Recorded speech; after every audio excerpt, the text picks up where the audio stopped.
porque Deus nos concede essas oportunidades ao longo da nossa vida e a gente percebe que muitas vezes somos canal de bênção para alguém que precisa ouvir uma palavra, que está sentindo o que eu não sei que você está, que precisa ouvir o que você vai ouvir, porque Deus, Ele é Deus em qualquer esfera, Ele é soberano sobre tudo e todas as coisas. E nós aprendemos exatamente assim, o quanto Deus, Ele é Deus, Ele consegue ver a formiga preta em cima da pedra preta, num quarto escuro. Ele vê tudo, vê a minha necessidade, vê a sua necessidade, porque Ele é Deus. Amém? Queridos, tem sido lido aqui, como leitura oficial da Palavra de Deus essa noite, no livro de Mateus, no capítulo 6, dos versículos 19 ao 34. Não quero ler sequenciadamente, não precisa ser lido assim, mas queria usar nesta noite alguns tópicos que achei necessário que Deus nos colocou em nosso coração para que entendamos o que Deus quer falar comigo e com você, não é verdade? Esse texto sagrado tem sido muito refletido por mim nos últimos dias. Já fazia dias que eu pensava sobre isso, porque eu tenho tido sequenciadamente alguns dias que eu visito alguns clientes, que eu visito alguns amigos e percebo esse sentimento tão nítido e tão notório, tão frequente, tão recorrente nos dias de hoje. Hoje existe uma crise de ansiedade instalada em qualquer esfera da sociedade. Aqueles que ganham muito estão ansiosos por isso ou por aquilo. Aqueles que ganham pouco estão ansiosos por isso ou por aquilo outro. Aqueles que não ganham nada estão ansiosos do mesmo jeito. Esse tem sido um sentimento muito recorrente em níveis separados e diferentes da sociedade. Se percebe nitidamente a angústia pelo olhar. E isso é preocupante, porque esse sentimento tem batido na porta de muitos crentes. Muitos homens de Deus, muitas mulheres de Deus, muitos jovens, muitos idosos têm sofrido de ansiedade. E isso é uma coisa que nos traz, uma certa forma, uma preocupação. Porque a ansiedade é um sentimento que não resolve e não nos acrescenta absolutamente nada. Absolutamente nada. A única coisa que a ansiedade traz para nós é a angústia, é o medo, é o pavor que sentimos quando damos vazão a esse sentimento chamado ansiedade. E é natural, porque nós vivemos no mundo. Não ameis as coisas do mundo, mas nós vivemos no mundo. É preciso estudar, é preciso fazer prova, é preciso galgar posições necessárias na sua profissão para viver melhor. Isso é o círculo da vida, não é verdade? Eu vou fazer esse ano, se Deus me permitir, 50 anos de idade. E já passei por muitas coisas na vida. Tive o privilégio de nascer num berço de ouro, onde nada me faltou na infância. Fui abastecido pelos meus pais de tudo. Mas a idade chega e a gente passa por crises, lutas, tempestades, que a gente percebe e acha até que nós vamos naufragar. Aqui é meu fim. Chegou o fim da minha história. E a gente percebe, irmão Genildo, que não é assim. Deus reescreve a nossa história conforme a sua vontade. Ele é soberano sobre tudo e todas as coisas. E o que eu mais percebo que ao longo dos anos, eu vinha falando isso para minha esposa, ao longo dos anos a gente percebe o agir e a intervenção de Deus no curso da nossa vida. Ao longo dos anos, vai se passando e a gente percebe que Deus nos olha com outro olhar. Deus nos ama de forma especial. Quando paramos de frente para um espelho e olhamos assim para nós, tem hora, irmãos, somos seres humanos, somos falhos, somos passivos de erro. Nós olhamos assim para onde é que eu vou? Meu Deus, o que é que eu vou fazer? Eu acho que eu não consigo. Eu acho que eu não vou vencer. Eu acho que eu sou um derrotado. Quantas pessoas não passam por isso?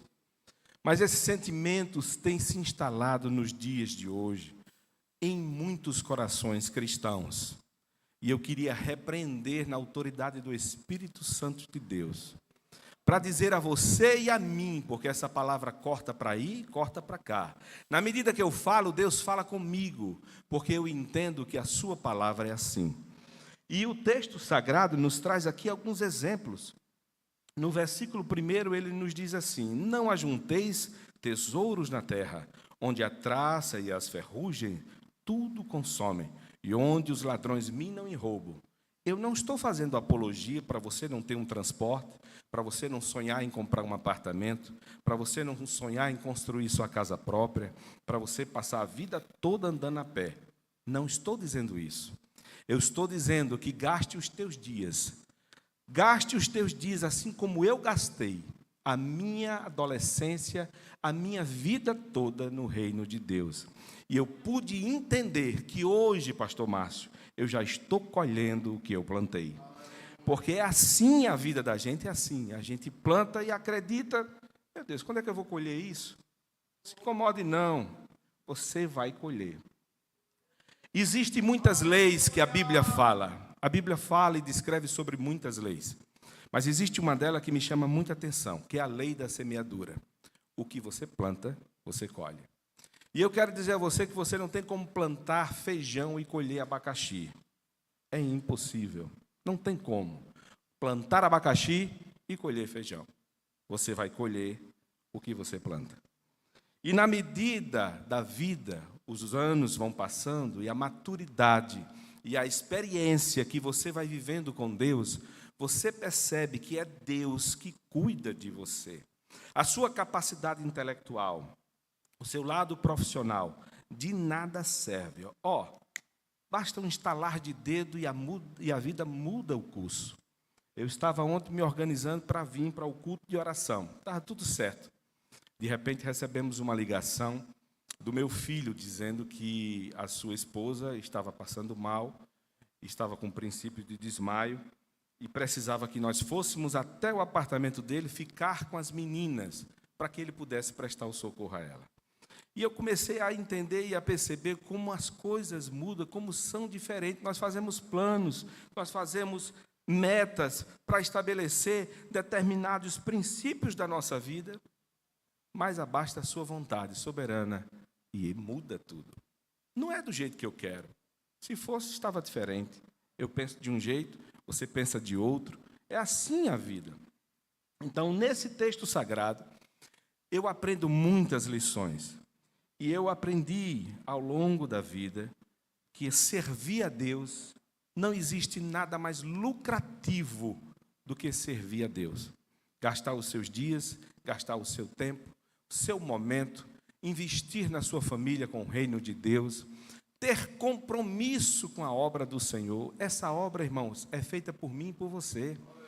Se nós não tivermos compromisso e responsabilidades com essa obra, Deus nos tira e põe outro que tenha compromisso e tenha ouvido e percebido que Ele é Senhor da vida. Essa obra não para, eu estou aqui ocupando uma função, mas ela não é minha. Ela não vai ser a minha vida toda aqui. Um dia, alguém me substitui. É o círculo da vida. Eu já passei aqui por muitos departamentos até chegar hoje aqui.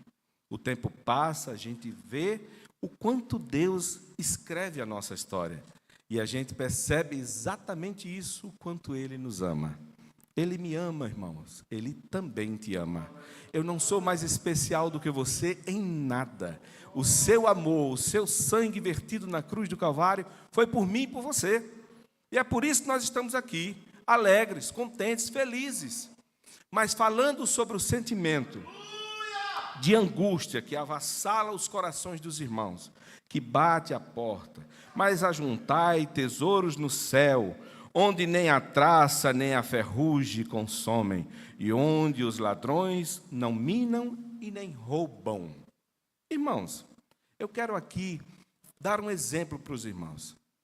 Essa apologia de fazer uma ideia de não ter um carro bom, de uma casa, não é isso que eu quero dizer. Eu vou repetir, não é isso. Eu quero dizer que você lute, estude, batalhe, lute todos os dias. Todo dia nós temos que matar um leão para viver. Esse é o círculo da vida. É uma luta. Mas o dinheiro não pode ocupar a prioridade na sua vida. Os bens materiais não podem ocupar a prioridade na sua vida. Dinheiro, para mim, nunca foi ocupado o centro do meu coração. Ele é importante. Nós devemos dar a ele a importância que ele tem. O dinheiro é importante.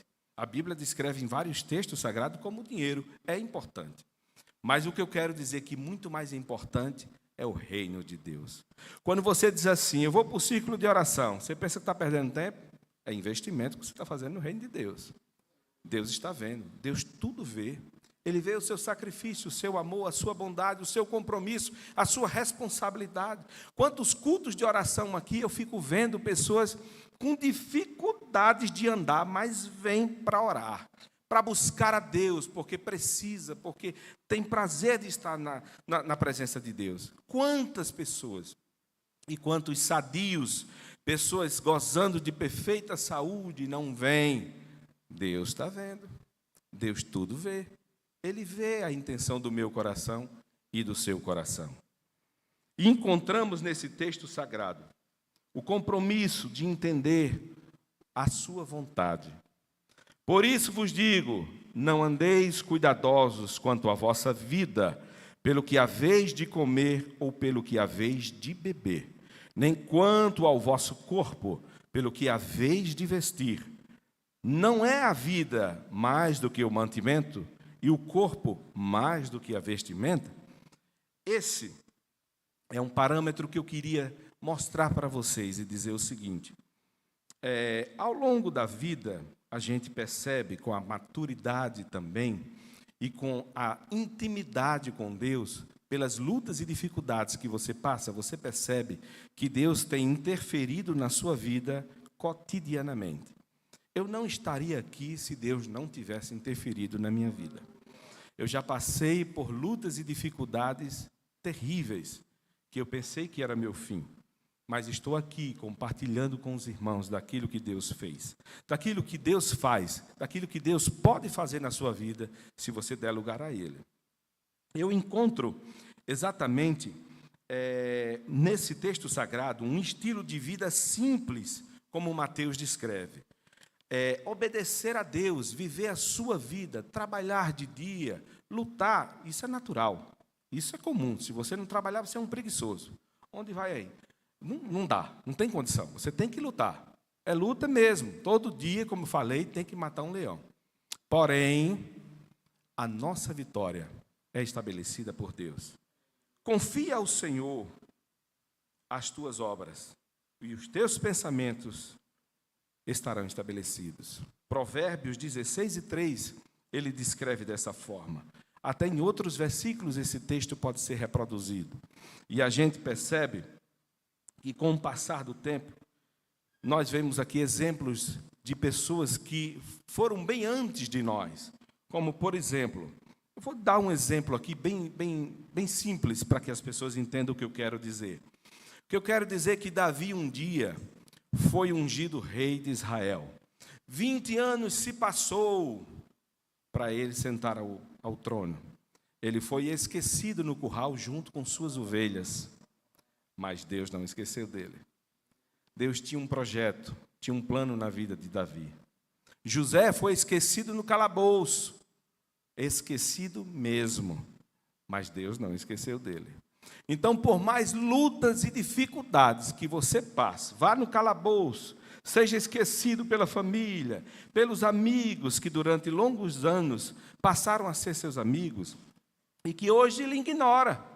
Irmãos, deixa eu dizer uma coisa para você, seu dia vai chegar. Vai chegar como chegou o dia de Davi, vai chegar como chegou o dia de José, porque Deus é Deus, é Ele que faz essas coisas. E o que mais importa para nós nesta vida é obedecer a Deus. Obedecer a Deus, ninguém perde absolutamente nada por obedecer a Deus. Obedeça a Deus, tenha uma vida voltada para servir ao Senhor com alegria e você verá os resultados. São mais do que positivos, irmã Francisca. Ao longo dos anos você vai ver, vai colher aquilo que você plantou. Como é gostoso ser crente, como é maravilhoso ser crente. Eu vejo aqui muitas pessoas novas chegam na nossa igreja, recém-chegados na nossa igreja, outras pessoas que nos antecederam, muitas pessoas que já desceram à sepultura, mas que hoje eu vejo a semente daquelas pessoas que desceram à sepultura colher o que aquelas pessoas plantaram. E só quem consegue entender isso é quem tem a visão de Deus. Entender que a lei da semeadura você colhe, você vai colher. Nós podemos e devemos aprender a confiar no Senhor. Na medida que o tempo passa, o tempo voa, não é poupança para merindos não, viu? Mas o tempo voa. Quando a gente percebe, a gente vê o quanto tempo passou. E ele passa tão veloz, que quando a gente para assim, meu Deus do céu, o que ficou para trás? O que eu pude fazer no reino de Deus?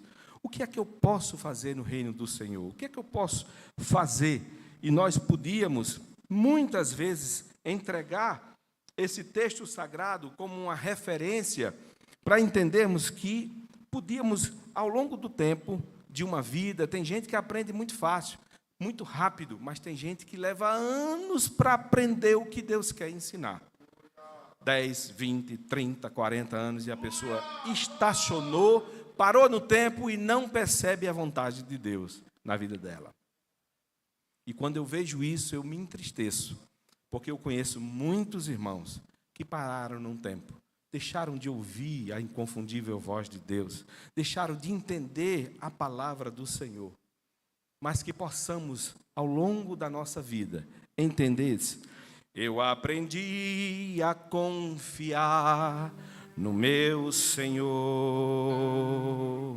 Ele venceu e nele eu sou um vencedor. De todo mal, Jesus me libertou, porque aprendi a confiar no meu Senhor. Eu aprendi a confiar no meu Senhor.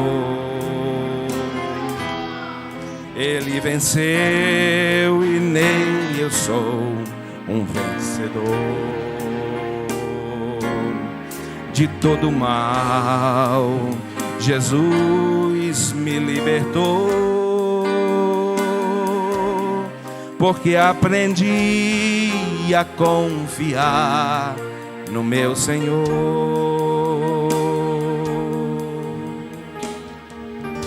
Tenhamos convicção de que aprender a melhor maneira em Cristo é a melhor maneira. Aprender com Cristo é a melhor maneira. Todos os dias, praticamente, nós encontramos pessoas ensinando a palavra de Deus nessa igreja. No ensaio de um louvor, de um culto de oração, de uma escola bíblica dominical, de uma santa ceia, sempre tem alguém ensinando a palavra, sempre tem alguém falando da bondade e do amor de Deus, e nós fazemos ouvido de mercador. Muita coisa boa é passado para os irmãos e muita gente não absorve isso. Muita gente. Ainda no texto que descreve: olhai para as aves do céu, que não semeiam, não cegam, nem ajuntam em celeiros. Vosso Pai Celestial as alimenta. Não tende vós muito mais valor do que elas? Aqui é uma pergunta que é feita para mim e para você. Você acha mesmo que não vale, não? Não tem valor para Deus? Você acha mesmo que Deus ignora a sua petição, a sua necessidade, a sua vontade, o desejo, muitas vezes, de ter? Irmãos, basta, danada dessa depressão, manda embora em Cristo Jesus. A depressão, irmãos, tem invadido muitas vidas. E como eu estava falando, na semana passada eu visitei alguns clientes e fiquei estarrecidos. Em uma só semana eu ouvi de 4 pessoas, olha só, irmãos, 4 pessoas, o mesmo sentimento: pastor, ore por mim, eu estou com depressão. pastor, ore por mim, eu estou com depressão. Dessas 4, 2 pessoas eram crentes e 2 não eram, mas pediu oração. Irmãos, eu estava falando agora há pouco, semana passada, sexta-feira passada, com um médico psicólogo, e ele falou para mim que 65% dos pacientes dele, que frequentam o consultório dele, estão sofrendo de depressão. Irmãos, nós devemos nos atentar, percebermos que a depressão, ela não só vem por um sonho frustrado, por uma conquista não obtida, ela vem por um desengano, uma enfermidade, ela vem pela desilusão amorosa, ela vem por tantas questões, por tantas coisas, por tantas formas que pode vir a depressão e chegar e se alojar e tomar de conta da nossa vida. Mas existe, como diz aquela autora daquela canção que eu gosto muito de dizer, existe um Deus no céu que a letra do papel não pode descrever. Esse Deus, ele vê a sua lágrima, ele vê a sua necessidade, ele sabe o seu clamor, a sua dor, ainda que você não fale nada, ele sabe o que está doendo, porque ele é Deus. Aleluia, glória a Deus. Fala para Jesus aonde é a sua dor, fala, conversa com ele, ele vai resolver o seu problema. Irmãos, nós estamos passando com um tempo tão rápido que já estamos na primeira semana de maio. Muita gente de janeiro para cá já tiveram frustrações e decepções tremendas, tremendas. Olhe, perdas irreparáveis. Mas nós podemos fazer menção do nome do Senhor. Ainda que passamos lutas e dificuldades, dores, sofrimento, o nosso Deus, ele está prestes a nos socorrer. É só clamar. Olha, irmãos, deixa eu dizer uma coisa. Às vezes, nós pedimos muito a Deus por algo, por algum objetivo profissional. A gente pede muito e, às vezes, nós não vemos aquilo chegar nas nossas mãos. E na medida que o tempo vai passando, 5 anos, 10 anos, 15 anos, nós mesmos somos frustrados e achamos até que Deus não vai me responder. De repente, nosso Deus é um Deus de surpresa e Ele surpreende o seu servo com aquilo que você deseja há muitos anos. Aconteceu comigo, agora mais recente. Recentemente, eu passei por uma luta muito grande e esperava que Deus chegasse com seu socorro, mas Ele chegou. Aleluia. Ele chegou porque Ele é Deus. Ele é o nosso Deus, o nosso socorro, o nosso refúgio, a nossa fortaleza. Ele é tudo para nós. E sem eu imaginar, eu imaginava e pedia a Ele de um jeito. Senhor, chega aqui, faça isso, faça isso. Olha só, camarada como eu, ensinar o Senhor para fazer. Senhor, faça isso, faça aquilo, faça desse jeito, vai dar certo. Ele provou que Ele é Senhor absoluto da nossa vida. Fez o que eu nunca imaginei. Toda vez que eu vejo aquele texto sagrado sobre as vasilhas e azeites, o milagre estava dentro de casa e eu não via. Mas precisa muitas vezes a gente passar por dificuldades para entender e ter intimidade com Deus, para poder compreender a ação direta de Deus na nossa vida. Às vezes a gente pensa que Deus vai fazer de um jeito e Ele faz outro totalmente diferente. E Ele não deve satisfações, nem a mim, nem a você, nem a ninguém. Ele é Deus, não é verdade? Ele é Deus, Ele é soberano. E ainda no texto, eu queria citar aqui os versículos. Não andeis, pois, inquietos, dizendo que comeremos, ou que beberemos, ou com que nos vestiremos. Porque todas essas coisas os gentios procuram. De certo, vosso Pai celestial bem sabe que necessitas de todas essas coisas. Deus sabe a sua necessidade. Mas buscai primeiro o reino de Deus e a sua justiça, e todas essas coisas vos serão acrescentadas. Aleluia! Por que eu cito isso? Por que eu estou dizendo isso? Eu não quero aqui me expor e citar como exemplo, até porque eu vejo pessoas com maior capacidade, com experiências mais profundas do que eu, com experiências marcantes e transformadoras na vida ministerial. Mas eu quero dizer uma coisa para vocês. Ainda jovem, bem jovem, a nossa igreja instituiu um culto que era realizado na parada de ônibus, aqui atrás, para quem não sabe. Aqui atrás tem uma parada de ônibus, ainda tem essa parada de ônibus. E nós fazíamos esse culto de segunda a sábado, todos os dias, com exceção do domingo, por causa da escola dominical.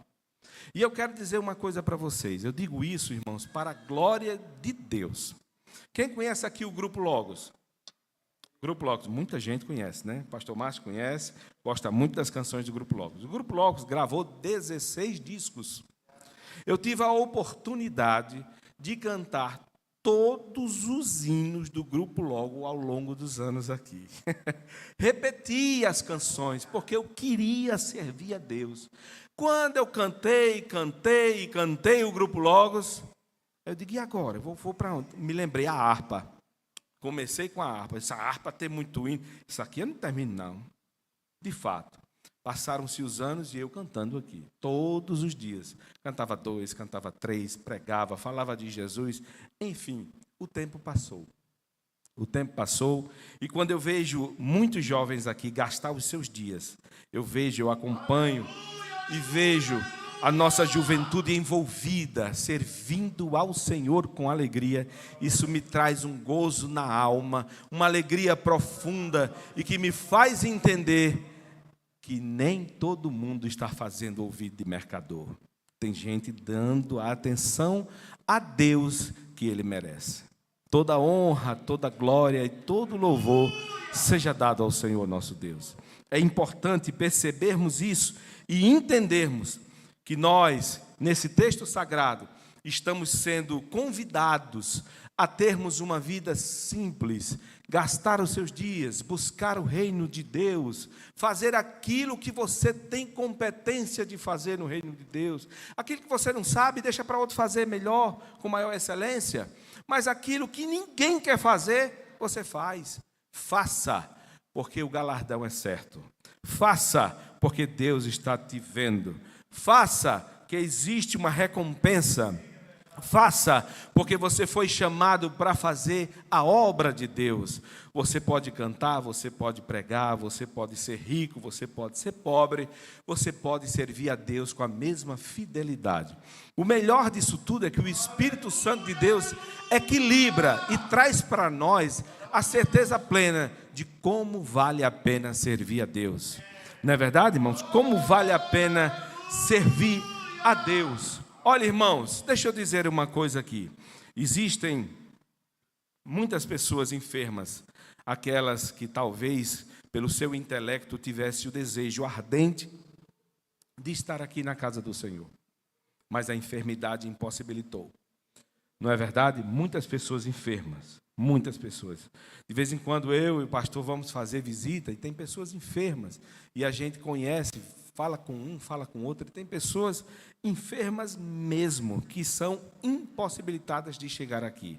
Irmãos, o fôlego de vida, a alegria, suas pernas para você andar, sua voz para você cantar, sua voz para você pregar, sua voz para falar de Deus, é isso que Deus quer de mim e de você, fidelidade, que busquemos ao Senhor, que tenhamos uma vida simples, lute todo dia para você ter o seu pão, o seu sustento, o seu ganho, a sua lucratividade e viver uma vida digna diante de Deus e dos homens. Mas não ponha a riqueza no lugar de Deus. Não esqueça do Senhor nosso Deus, que Ele é soberano. Ele tudo vê e sabe a intenção do meu e do seu coração.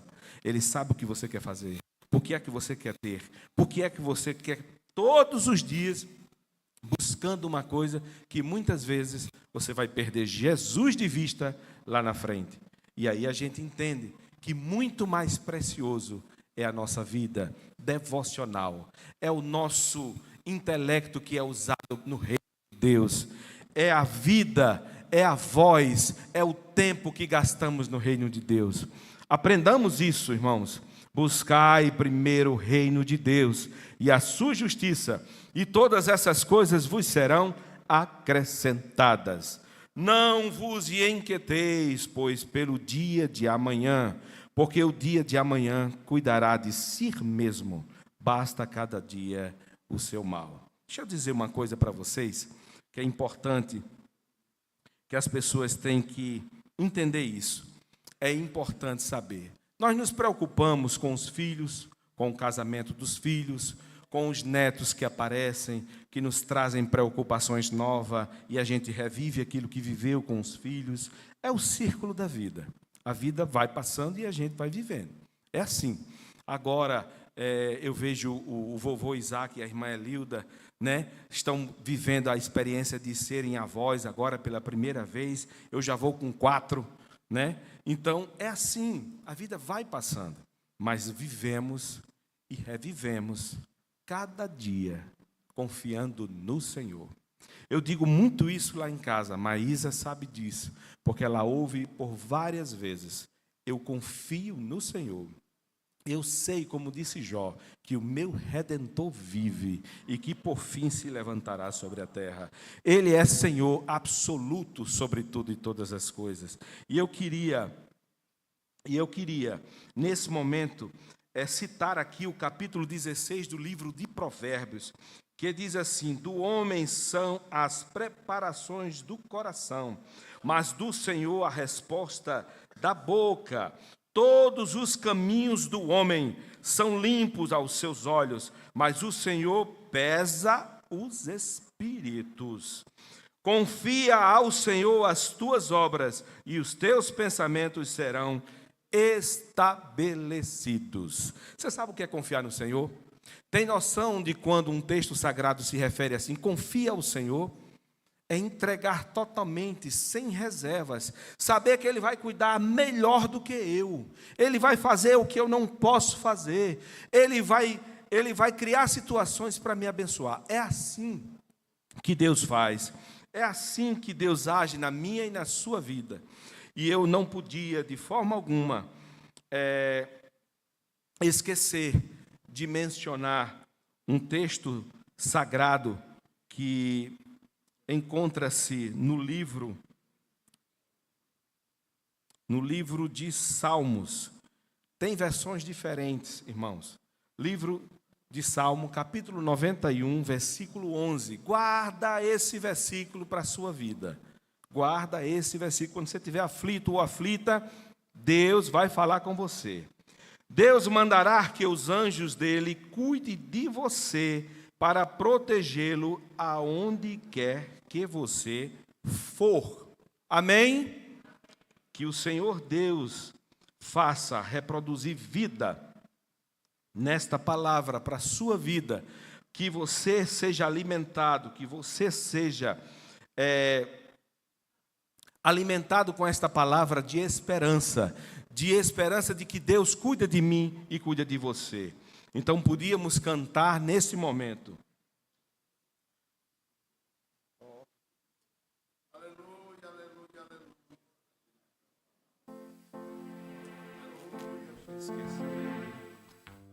Esse hino é antigo, é um corinho antigo.